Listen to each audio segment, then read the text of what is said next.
ছদ্মবেশে নার্স সেজে যে দীপা এসেছে এই নিয়ে সন্দেহ হয় অর্ণবে। তাই সে চলে যায় দীপা দাদা বৌদির বাড়িতে দীপার খোঁজ করতে।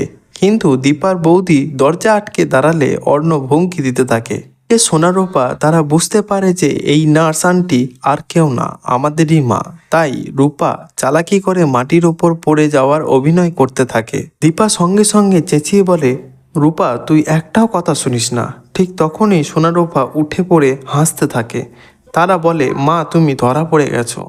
দীপা বলে, কে তোমাদের মা? সোনা বলে, কেন তুমি? দীপা বলে, না আমি তোমাদের মা নই। সোনা বলে, তুমি আমাদেরই মা। তুমি না হলে রূপার নাম জানলে কি করে?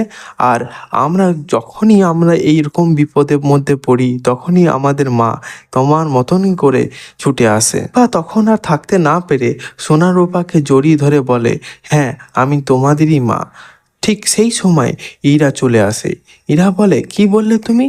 দীপা কথা ঘুরিয়ে বলে, আমি এদের মায়ের কথা বলছিলাম। ওই সময় উর্মি সোনা ও রূপাকে নিয়ে যেতে এসেছে। কিন্তু দীপা বলে, সোনা ও রূপা সূর্যের ওয়াইফের কাছে অর্থাৎ ইরার কাছে থাকবে। কিন্তু উর্মি তাতে রাজি না হওয়ায় নার্সকে বলে, দুদিন আসতে না আসতে কে কোথায় থাকবে আর কে কোথায় থাকবে না সেটা কি তুমি ঠিক করে দেবে? নিচে গিয়ে উর্মি জয়ের সামনে খুব চেঁচামেচি করতে থাকে। জয় সব শুনে বলে, আমার মনে হচ্ছে নার্স বেশে যে এসেছে সেই বৌদিমণি। কারণ বৌদিমণি তাদের নিজের মেয়েদের আর দাদাকে ইরার হাতে তুলে দিয়ে শান্তিতে বসে থাকতে পারবে না।